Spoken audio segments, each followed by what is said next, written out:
여러분 안녕하십니까? 뉴스9 윤정호입니다. 오늘 하루 여야가 평온했던 건 아닙니다만 오랜만에 공약 경쟁도 했습니다. 생활 밀착형 총선 공약으로 유권자 마음을 잡아보겠다는 뜻이겠죠.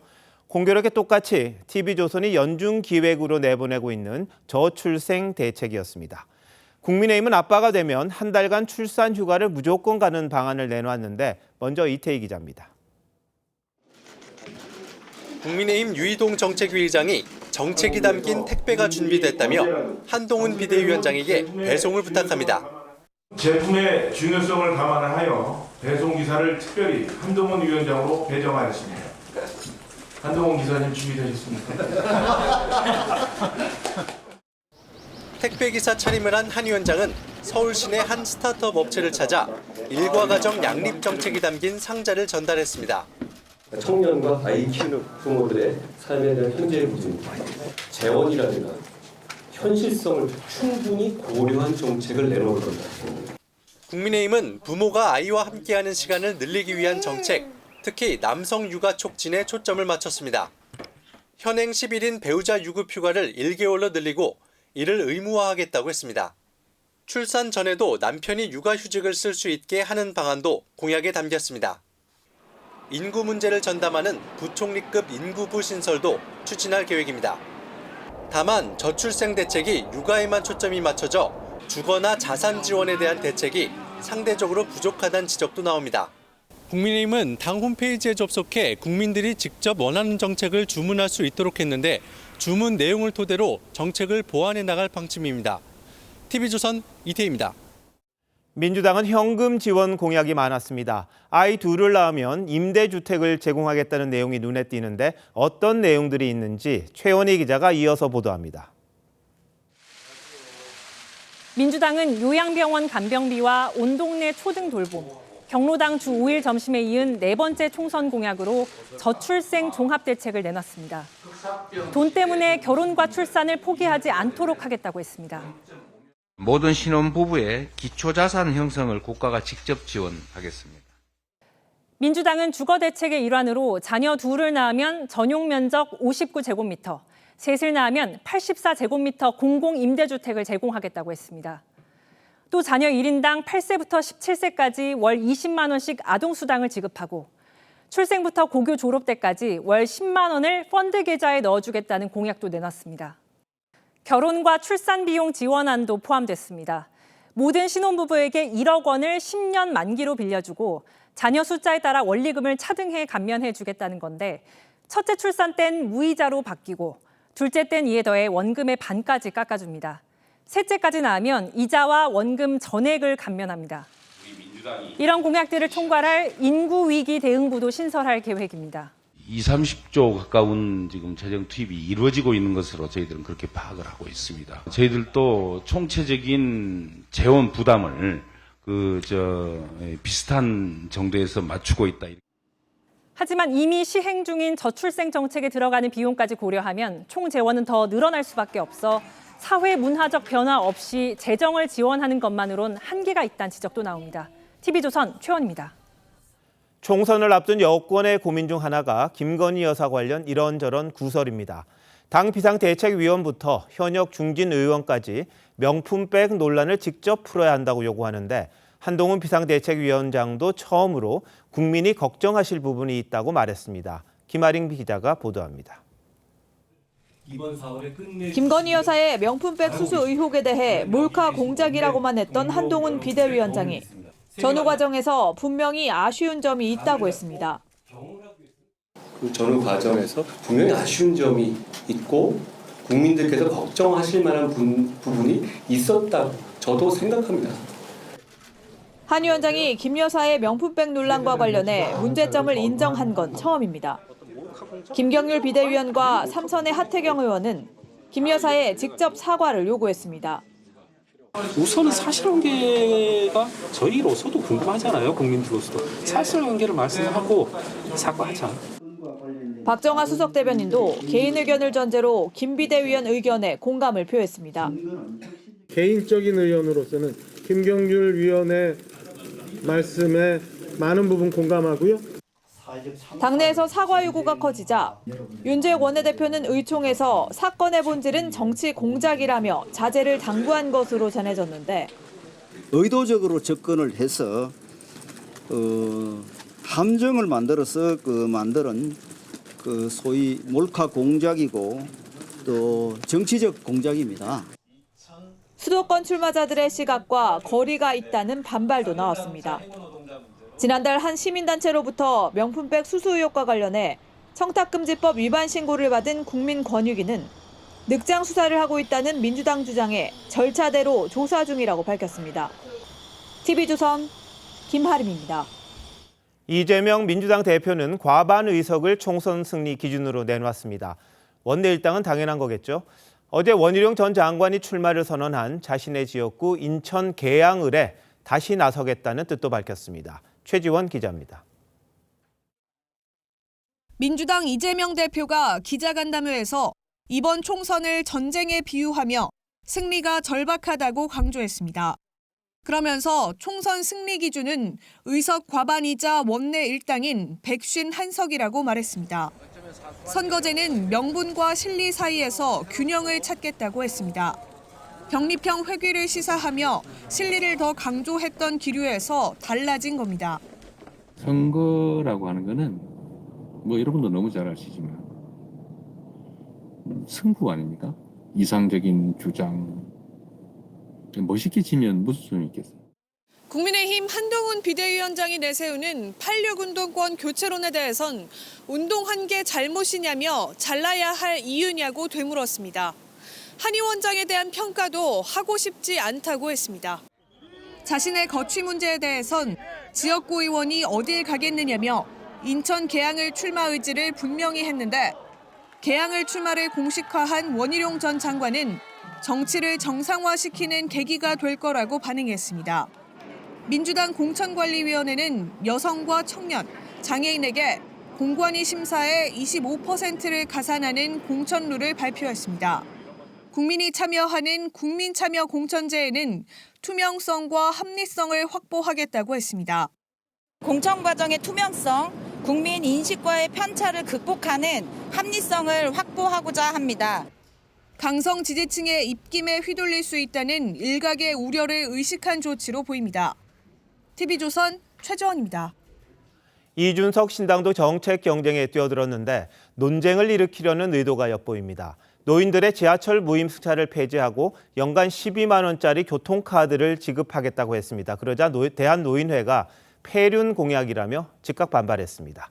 윤동빈 기자의 보도입니다.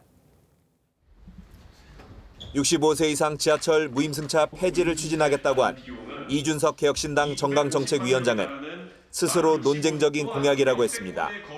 현재의 제도는 이제 수명을 다했습니다. 논쟁적일 수 있지만은 대한민국에 꼭 필요한 변화라고 생각합니다. 개혁신당은 무임승차 폐지 대신 지하철과 버스, 택시에도 사용할 수 있는 연간 12만 원의 교통카드 지급을 추진하겠다고 했습니다. 올해 노년층 무임승차 지원 예산은 6,800억 원 정도로 추산됩니다. 개혁신당의 공약대로라면 연간 1조 2천억 원의 국가 재정이 소요되지만 지하철이 없는 지방 소도시 노인들과의 형평성 문제를 해결할 수 있다는 설명입니다. 노인단체는 폐륜화 정당을 만들겠다는 망나니 짓이라고 반발했습니다. 무임승차로 노인들이 건강해지는 것과 일자리가 생겨나는 것을 간과했던 겁니다. 용역 보고서 결과가 지하철 적자는 노인 무임하고는 아무 연관관계가 없다고. 오세훈 서울시장도 지난해 지하철 무임승차 대상을 축소하는 방안을 추진했지만 노년층의 반발로 실현되진 못했습니다. 논쟁적인 이슈로 신당 주목도를 높이려는 전략이란 분석이 나옵니다. TV조선 윤동빈입니다. 총선을 앞두고 정부와 여야 정치권이 경쟁적으로 민생 정책을 쏟아내고 있습니다. 대부분 수조 원씩 세금이 드는 정책인데 재원은 어떻게 마련할 건지, 실현이 가능한지 따져보도록 하겠습니다. 홍영 기자, 요즘 세금 깎아준다느니 돈이 드는 정책 아주 남발하는 것 같습니다. 네, 그렇습니다. 먼저 새해 들어서 대통령실과 정부는 금융투자소득세 백지화를 꺼냈습니다. 또 개인종합자산관리 계좌의 비과세를 늘리기로 했습니다. 모두 재테크에 관심 많은 2030 세대를 겨냥한 건데요. 이 밖에도 각종 소득공제와 세제 혜택을 포함해 정부가 최근 한 달 동안 내놓은 감세와 규제 완화 대책만 20건이 넘습니다. 전부 세수가 줄거나 아니면 돈이 들어가는 정책 아닙니까? 네, 맞습니다. 수조 원씩 드는데요. 내년부터 시행하려던 금투세가 폐지되면 연간 1조 원이 넘는 세수가 줄어듭니다. 위류세 인하에 9조 원, 공익사업과 연계해 걷어들이는 부담금은 올해 25조 원 규모입니다. 간병비 지원에 연간 15조 원이 필요한데 건강보험 재정은 내년부터 적자입니다. 수십조 원인데 이게 가능한 이야기입니까? 네, 그것도 확실하지는 않습니다. 이 주요 정책들은 법 개정이 필수라 야당의 협조가 있어야 합니다. 특히 금투세는 1년 전 여야가 합의했던 사안이라 정부가 일방적으로 폐지하겠다고 하면 여야 합의 파기입니다. 자칫 실거주 의무 폐지처럼 혼란만 부추길 우려도 있습니다. 민주당도 다르지 않을 것 같은데요? 네, 그렇습니다. 민주당은 사흘 전에 양권조정위에서 재정보전액 4조 원이 드는 양곡관리법 개정안을 단독 통과시켰습니다. 윤석열 대통령이 거부권을 행사한 지 9달 만인데요.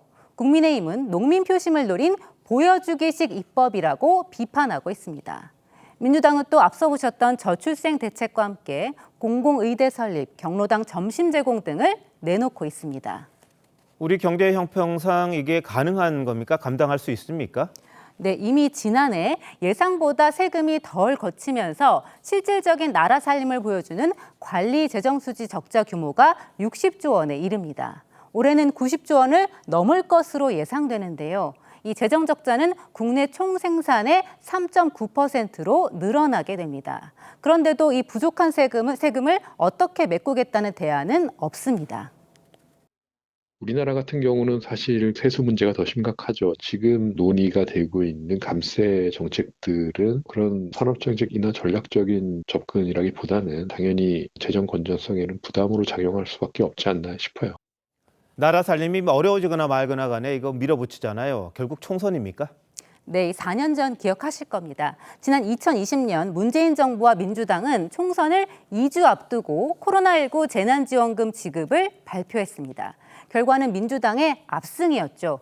지난 정부의 방만한 재정 운용을 비판했던 윤석열 정부도 이 똑같은 유혹에 빠지는 게 아니냐는 지적이 나옵니다.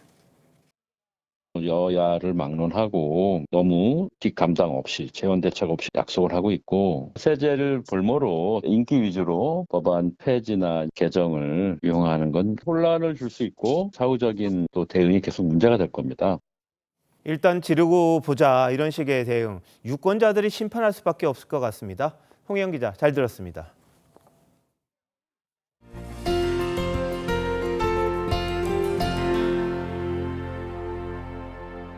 전라북도가 자치권을 보장받는 특별자치도로 거듭났습니다. 윤석열 대통령은 출범식에 참석해 전북이 완전히 달라질 거라고 말했습니다. 행사 도중 진보당 강성희 의원이 대통령을 향해 큰 소리로 항의하다 끌려나가기도 했습니다. 홍연주 기자가 전합니다. 밧줄을 당겨 전북이라는 복주머니를 열자 전북특별자치도라는 명판이 나옵니다.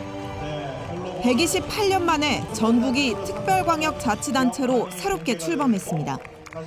윤석열 대통령은 지금 이 순간부터 전북은 모든 면에서 달라질 것이라고 강조했습니다.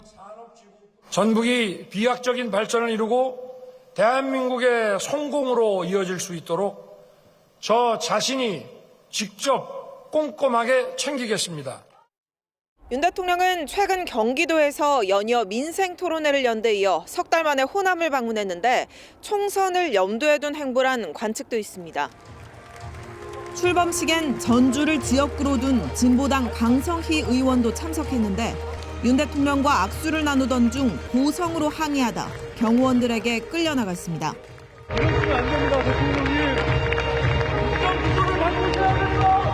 민주당은 무도한 경호처 행태가 분노스럽다며 김용현 처장의 파면을 요구했고 대통령실은 대통령의 손을 놓지 않고 당기기까지 하며 고성을 지른 위해 행위라며 금도를 넘어선 일이라고 반박했습니다. TV조선 홍현주입니다. 울산시장 선거 개입 사건이 일어난 지 6년입니다. 이 사건은 아시는 것처럼 문재인 정부 청와대가 송철호 씨를 울산시장에 당선시키기 위해서 상대 후보에 대한 수사를 지시했다는 의혹인데요. 검찰이 지난 정부에서 불기소했던 임종석 전 실장과 조국 전 수석을 다시 수사하기로 했습니다. 2달 전 1심 법원이 황운하 의원 등 사건 핵심 관계자에게 유죄 선고를 내린 게 영향을 미친 것으로 보입니다. 김혜나 기자가 보도합니다. 지난해 11월 법원은 황운하 의원 등 울산시장 선거 개입 사건 피의자 12명에게 무더기 유죄를 선고했습니다. 청탁 수사든 함양 수사든 명백히 존재하지 않는 내용들이고 지난 2018년 문재인 청와대가 송철호 씨가 출마한 울산시장 선거에 개입한 혐의를 인정한 겁니다. 이에 검찰이 선거 개입 사건과 관련해 임종석 전 비서실장, 조국 전 민정수석, 이광철 전 민정비서관을 재수사하기로 했습니다. 윤석열 대통령이 검찰총장에서 물러나자 당시 검찰이 불기소한 결정을 뒤집은 겁니다. 검찰은 판결문 등을 검토한 결과 추가 수사할 필요가 있다고 설명했습니다.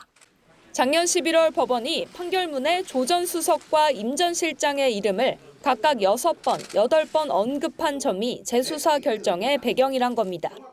검찰 재수사 소식에 조 전 수석은 끝도 없는 칼질이 지긋지긋하다고 했고 임 전 실장은 명백한 정치 탄압이라고 반발했습니다. 반면 김기현 의원은 인과응보이자 사필 규정이라며 문재인 전 대통령 수사를 촉구했습니다. TV조선 김예나입니다. 문재인 정부 시절 집값을 비롯한 주요 통계가 조작됐다는 의혹을 수사 중인 검찰이 장하성 전 청와대 정책실장을 소환해 조사하고 있습니다. 피해자 신분입니다. 장 전 실장은 작성 중인 통계를 공표 전 다른 기관에 제공하는 게 위법임에도 불구하고 공표 전 미리 보고하라고 요구한 혐의를 받고 있습니다. 김다루 기자의 보도입니다. 대전지검은 오늘 오전부터 장하성 전 청와대 정책실장을 피의자 신분으로 불러 조사하고 있습니다. 장 전 실장은 직권남용과 통계법 위반 등의 혐의를 받고 있습니다. 검찰은 장 전 실장이 서울 아파트 매매가 통계를 법정 시한에 앞서 보고하도록 지시한 것으로 보고 있습니다. 이에 따라 확정된 통계보다 먼저 받아볼 수 있는 시스템을 만든 것으로 판단하고 있습니다. 현행법상 작성 중인 통계를 공표 전 제공하거나 누설하는 행위는 금지돼 있습니다. 지금 이 부동산 문제 저희 잘 인식하고 있고요. 그리고 지금 시장 상황을 저희가 계속 지켜보고 있고요. 검찰은 당시 청와대 행정관들의 진술과 확보한 자료 등을 토대로 장 전 실장을 추궁하고 있는 것으로 알려졌습니다. 하지만 장 전 실장은 부동산 시장 상황을 정확하고 신속하게 파악하려는 노력이었다고 반박하고 있는 것으로 전해졌습니다. 김현미 전 국토교통부 장관 소환 이틀 만에 장 전 실장을 부른 검찰은 김수현 등 남은 후임 정책실장 3명에 대한 소환 조사에도 속도를 낼 것으로 보입니다. TV조선 김다로입니다. 지난해 집중호우 실종자를 수색하다 해병대 최수근 장병이 숨지는 일이 있었죠. 당시 해병대 수사 책임자가 외압 때문에 관련 수사가 공정하게 이뤄지지 않았다고 주장해서 파문이 일었는데요. 이 의혹과 관련해서 공수처가 해병대 사령관 집무실을 압수수색했습니다. 한지은 기자의 보도입니다. 지난해 8월 박정훈 당시 해병대 수사단장은 최상병 사건 수사 결과를 경찰에 넘겼습니다. 하지만 그날 저녁 국방부 검찰단은 사건을 다시 가져왔습니다. 박 단장은 이 과정에 외압이 있었다며 국방부 검찰단장 등을 공수처에 고발했습니다. 수사에 외압을 행사하고 부당한 지시를 한 국방부 예하 조직으로 공정한 수사가 이루어질 수 없기 때문입니다. 국방부는 외압이 없었다고 했지만 공수처는 어제와 오늘 이틀에 걸쳐 김계환 해병대 사령관 집무실을 압수수색했습니다. 김 사령관이 수사 결과에 대해 대통령이 격노했다는 취지로 말했다는 박 전 단장 주장에 따른 겁니다. 하지만 김 사령관은 외압은 없었고 박 전 단장이 정당한 지시를 따르지 않았다는 입장입니다. 명확한 것은 정당한 지시에 위쳐 보류 지시를 위반한 것은 명확합니다. 출범 이후 3년간 유죄 판결을 이끌어내지 못한 김진욱 초대 공수처장은 내일 임기가 만료됩니다. TV조선 한지은입니다. 아파트나 빌라에서 불이 나면 주민은 허겁지겁 대피하기 마련이죠. 화재 시 현관문만 닫고 대피해도 피해를 최소화할 수 있는 게 실험을 통해 파악됐습니다. 하동훈 기자가 대피 요령 알려드립니다. 소방대원이 철거 예정인 4층짜리 빌라 1층에 불을 피웁니다. 불길이 점점 커지며 열어놓은 현관문을 통해 연기가 복도로 퍼집니다. 2분 만에 계단까지 연기로 뒤덮이고 2, 3, 4층 계단까지 차오르는데 4분 30초밖에 걸리지 않습니다. 하지만 현관문이 닫힌 경우 10분이 지나도 집 밖으로는 연기가 거의 확산되지 않습니다. 현관문 그리고 계단실 문은 꼭 닫고 대피를 하셔야 추가적으로 피난하는 과정에서 다른 분들의 피해를 예방할 수 있다, 이렇게 보시면 되겠습니다. 실제 지난해 성탄절 새벽 발생한 서울 도봉구 아파트 화재도 불이 난 가구에 현관문이 열려 있어 인명피해가 컸습니다. 순식간에 유독가스를 품은 연기가 퍼지면서 다른 층의 주민들이 대피하다 숨지거나 다친 겁니다. 소방당국은 최근 5년간 발생한 공동주택 화재 10건 중 9건이 발화 지점만 태웠다며 이웃집에서 불이 나도 무리하게 대피하지 말라고 당부했습니다. 무리하게 연기를 뚫고 대피를 하려고 하지 마시고 실내 잠시 대기를 하면서 화재 상황을 살펴보고. 지난해 발생한 아파트 등 공동주택 화재는 4,868건으로 전년에 4,577건보다 6.4% 증가했습니다. TV조선 하동훈입니다. 지난해 모르는 사람을 상대로 흉기를 휘두르는 범죄가 잇따랐죠. 시민 안전을 지키기 위해서라도 경찰 보호 장비가 첨단화돼야 한다는 목소리가 높았는데요. 경찰이 무게는 가볍고 보호 성능은 뛰어난 신형 방검복을 공개했습니다. 전정원 기자가 직접 실험해봤습니다. 작년 8월 경기도 분당의 한 백화점에서 선글라스를 쓴 남성이 흉기를 들고 시민을 뒤쫓습니다. 신림동 흉기난동 사건 2주 만이었습니다. 팔 버리세요. 팔 버리세요. 경찰관을 노린 흉기 범죄도 끊이지 않습니다. 지난해 9월과 10월 국회와 용산 대통령실 앞에서 각각 경찰관 2명이 흉기에 찔려 다쳤습니다. 이에 경찰은 138억 원을 투입해 더 가볍고 흉기에 강한 신형 방검복을 개발했습니다. 방탄복에도 들어가는 첨단 경량 소재인 아라미드 섬유를 사용했습니다. 내피부터 재킷, 목보호대, 조끼까지 모두 4종류로 기존보다 30% 가벼워졌습니다. 이렇게 알루미늄 캔에 파인애플까지 쉽게 뚫는 날카로운 흉기도 신형 방검복에 목보호대까지 착용하면 끄떡없습니다. 되게 가볍고 일단 두께도 얇고 기장도 짧아져서 활동성이 확실히 좋아집니다. 최근 5년간 순직 경찰관은 70명, 다친 경우는 8,200명에 이릅니다. 신형 방검복은 오는 4월부터 순차적으로 일선 경찰에 지급됩니다. TV조선 전정원입니다. 최태원 SK 회장과 노소영 관장 간 이혼 소송이 횟수로 7년째 이어지고 있는데요. 이 소송에서 파생된 또 다른 법적 분쟁의 재판이 오늘 열렸습니다. 노 관장이 최 회장 동거인을 상대로 30억 원 손해배상을 청구한 소송인데요. 어떤 내용인지 박한솔 기자가 보도합니다. 지난해 11월 노소영 아트센터 나비 관장이 입을 굳게 다문 채 법정으로 향합니다. 가정의 소중한 가치가 법에 의해서 지켜지는 그런 계기가 되기를 바람하지 않습니다. 노 관장은 이혼 소송 외에 최태원 SK 회장 동거인인 A씨를 상대로 지난해 3월 소송을 제기했습니다. A씨로 인해 결혼 생활이 파탄났다며 30억 원대 위자료 지급을 청구한 겁니다. 노 관장 측은 최 회장이 A씨에게 준 돈이 1,000억 원이 넘는다고 주장하고 있습니다. 반면 최 회장 측은 A씨에게 준 돈이 6억 1,000만 원이라고 했습니다. 노 관장은 A씨에게 흘러간 돈이 가족들이 받은 금액과 크게 차이가 난다고 주장합니다. 최 회장이 결혼 생활 동안 가정에 지원한 돈이 300억 원밖에 안 된다는 겁니다. 반면 최 회장 측은 결혼 후 월급 전액은 물론 자녀 학비, 생활비 등 1,140억을 줬다고 맞섰습니다. 이와 별도로 최 회장과 이혼 소송 항소심을 진행 중인 노 관장은 최근 재산 분할 청구 금액을 1조 원대에서 2조 원으로 올렸습니다. TV조선 박한솔입니다.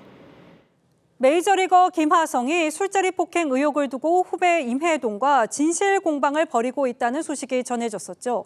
임혜동이 메이저리거 류현진에게도 개인적인 갈등을 빌미로 거액을 갈취한 것으로 파악됐습니다. 경찰은 임혜동의 구속영장을 신청했습니다. 전후 상황은 정은아 기자가 좀 더 설명드리겠습니다.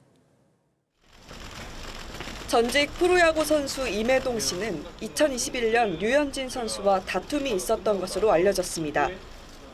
당시 임 씨는 김하성 선수와도 갈등 관계였습니다.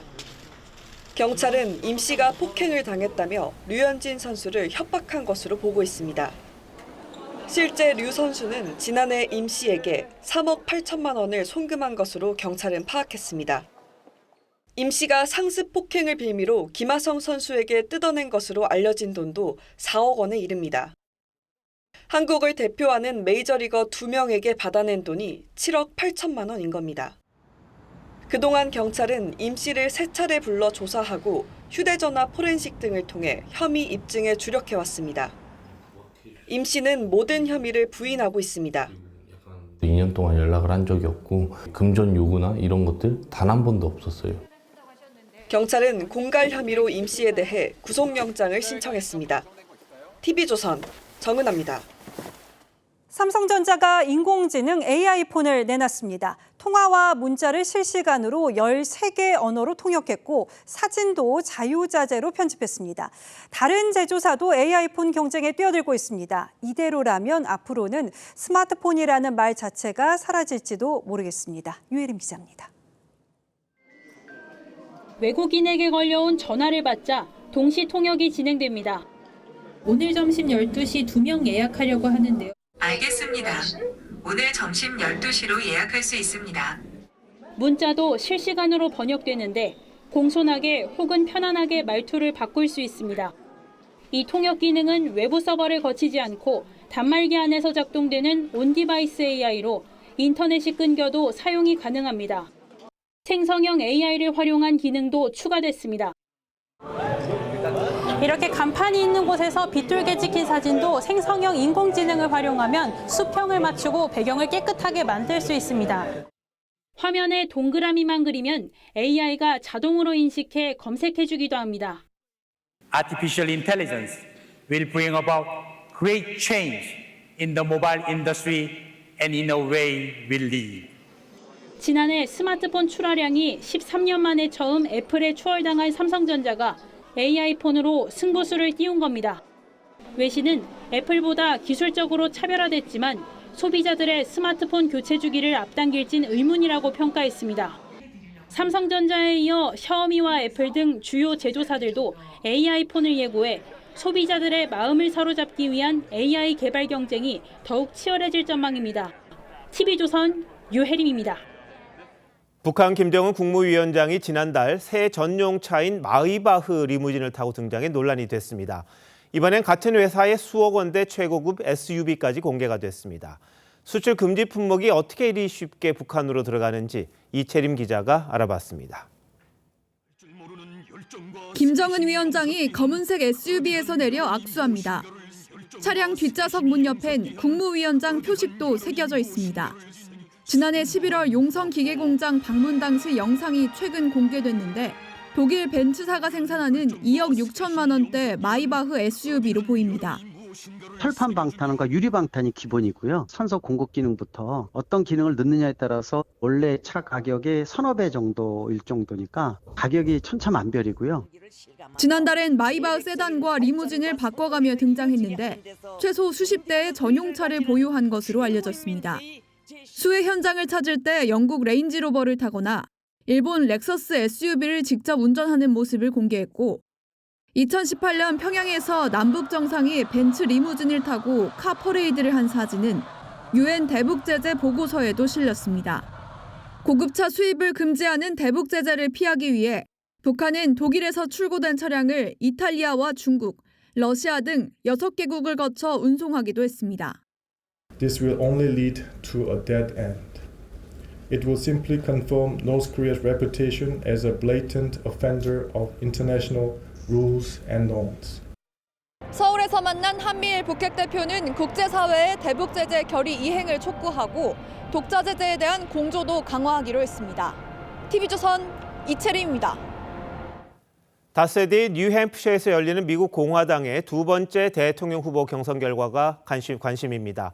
트럼프는 첫 경선에서 압승했는데 이곳에선 니키 헤일리 전 대사와 동률인 여론조사 결과가 나왔습니다. 보도에 황정민 기자입니다. Ron and Nikki for having a good time together. We're all having a good time together. 아이오와에서 과반 득표로 압승하며 여유를 부렸던 트럼프 전 대통령. 23일 뉴햄프셔 경선을 앞두고 헤일리 전 대사를 원색 비난했습니다. Nikki Haley is counting on Democrats to think of that. She's well, they want to run against her. 헤일리가 인도계 이민 이세란 점을 부각하며 인종차별적 공격도 했습니다. 헤일리는 빠른 속도로 트럼프를 추격하며 한 여론조사에서는 뉴햄프셔의 지지율이 동률을 기록하기도 했습니다. 헤일리 역시 트럼프의 최대 약점인 나이 문제를 파고들며 반격에 나섰습니다. Don't you think we need to have mental competency tests for anyone over the age of 75? 뉴햄프셔는 중도층 비중이 높고 당원만 참여한 아이오와 때와 달리 일반 유권자도 투표에 참여할 수 있습니다. 여기에 현 뉴햄프셔 주지사도 헤일리를 지지하고 있습니다. New Hampshire is her last chance to make a good first impression on the rest of the country. 전문가들은 트럼프가 뉴햄프셔에서도 승리하면 조기에 공화당 후보가 될 가능성이 높다고 관측합니다. TV조선 황정민입니다. 원앙은 예쁜 깃털에 암수 한 쌍이 항상 짝을 지어서 다니는 모습으로 사랑받는 새인데요. 많아야 한두 마리 보이던 원앙이 서울 한복판에 수백 마리 떼를 지어 나타났습니다. 배상윤 기자가 다녀왔습니다. 서울 성동구 중랑천. 물가에 모인 겨울철 새들 사이로 알록달록한 빛깔의 새들이 무리지어 있습니다. 천연기념물 제327호 원앙입니다. 오렌지색 깃털이 선명한 수컷과 회갈색 암컷이 나란히 앉아서 한가로이 깃털을 손질합니다. 꾸벅꾸벅 졸거나 날개를 철떡이며 물장구를 치기도 합니다. 최근 이곳 중랑천에 원앙 200여 마리가 떼를 지어 찾아왔습니다. 눈으로 보고 직접 구경해보니까 색다르게 느껴졌습니다. 동네에서 원앙이 날아왔다는 거는 또 특별하게 느껴지는. 볼 때마다 좀 좋은 감정이 들죠. 원앙 하면은 옛날에 책에도 많이 나오고 하니까 자연을 대하는 것 같아요. 좋아요. 기러기목 오리과에 속하는 원앙은 주로 한국과 일본 등 동아시아에 서식하는데 전 세계 2만여 마리만 남은 것으로 알려집니다. 지난 2018년 뉴욕 센트럴 파크에서 원앙 한 마리가 발견돼 크게 화제가 되기도 했는데 서울 도심에 수백 마리가 나타난 것은 이례적으로 평가됩니다. 새와 함께 50년 살았는데 처음에 우리나라 200~300마리에 우리나라에 처음으로 찾아왔다. 경사스러운 일이죠. 성동구는 원앙을 비롯해 더욱 많은 새들이 찾아오도록 하천 생태계 관리에 신경 쓰겠다고 밝혔습니다. TV조선 배상윤입니다. 갱단 소탕 작전으로 나라 전체가 혼란을 겪고 있는 남미 에콰도르에서 방송국 난입 사태를 수사하던 현직 검사가 괴한들의 충격으로 숨졌습니다. 국가 비상사태가 선포된 상황에서 그것도 대낮에 벌어진 사건에 에콰도르는 또다시 충격에 빠졌습니다. 이정민 기자입니다. 지난 9일 생방송이 진행 중인 방송국 스튜디오가 아수라장으로 변합니다. 에콰도르의 지상파 방송국에 무장괴한 13명이 침입한 이 사건으로 전 세계가 놀랐습니다. Le dispararon a un camarógrafo nuestro en la pierna, otro le quebraron el brazo. Ellos dieron bala, utilizaron sus armas adentro. 그런데 또 한 번 충격적인 사건이 벌어졌습니다. 현지 시간 17일 에콰도르 최대 인구 밀집 도시인 과야킬에서 현직 검사가 대낮에 괴한의 총격으로 사망했습니다. 이 검사는 다름 아닌 생방송 난입 사건을 수사하고 있던 세사르 수아레스였습니다. 그동안 수아레스 검사는 과야킬에서 활동하는 8개 갱단 관련 수사를 맡아왔습니다. 에콰도르 검찰은 관련 범죄자를 향해 강력히 경고했습니다. que nos enluta como institución, nos encontramos practicando las primeras diligencias en el lugar de los hechos con el objetivo de garantizar, como en cada caso de muertes violentas, que este crimen no quede en la impunidad. 다니엘 노보아 대통령은 국가 비상사태를 선포한 뒤 갱단과의 전쟁을 벌이고 있습니다. TV조선 이정민입니다.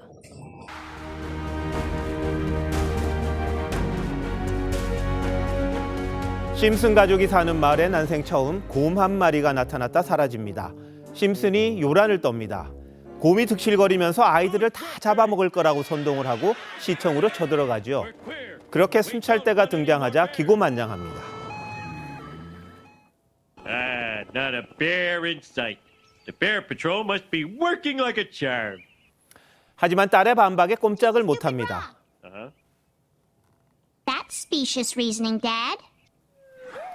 곰이 안 보이는 것과 순찰이 별 상관이 없다는 거죠. 그런데 심슨은 다 순찰 덕분이라고 단정합니다. 논리학에서 이를 거짓 유추라고 합니다. 인과관계가 없는 일들을 증거인 양 내세워 주장을 합리화, 일반화하는 겁니다. 피습 보름 만에 복귀한 이재명 대표 말이 그렇습니다. 법으로도 죽여보고 펜으로도 죽여보고 그래도 안 되니 칼로 죽이려고 하지만 결코 죽지 않습니다. 누가 죽이려 한다는 건지 주어가 없습니다. 누군가 칼까지 동원해 3차례나 살해를 시도했다는 얘기입니다. 얼핏 들으면 그럴싸하죠. 하지만 심슨의 8살 딸도 간파할 허구가 금방 드러납니다. 법은 검찰 수사를 가리키는 것 같습니다. 펜은 언론이겠죠. 칼은 야당 대표의 목을 노린 증오와 광기의 칼날입니다. 차원이 다르고 인과관계가 없는 셋을 한데 묶었습니다. 법과 펜을 테러범과 동일선상에 놓은 겁니다. 배후에 어떤 세력과 거대한 음모가 있는 것처럼 교묘하게 엮었습니다. 그러면서 권력을 심판하자고 했습니다. 정작 이재명 당이란 비판에는 귀를 닫고 쇄신과 개혁에도 입을 다물었습니다. 당 통합에 많은 노력을 다했는데 탈당이 안타깝다고 했죠. 하지만 무슨 노력인지 어리둥절해하는 의원도 있습니다. 10년 전 이 대표가 상대 진영을 가리켜 말했습니다. 그들은 인간이 아니다. 어설픈 관용과 용서는 참극을 부른다. 그가 당무에 돌아와 토해낸 저기에 찬 말들이 그때와 다르지 않습니다. 전쟁 같은 정치에 오히려 불을 지르고 있습니다. 1월 18일 윤종호의 오늘 법, 펜, 그리고 칼이었습니다.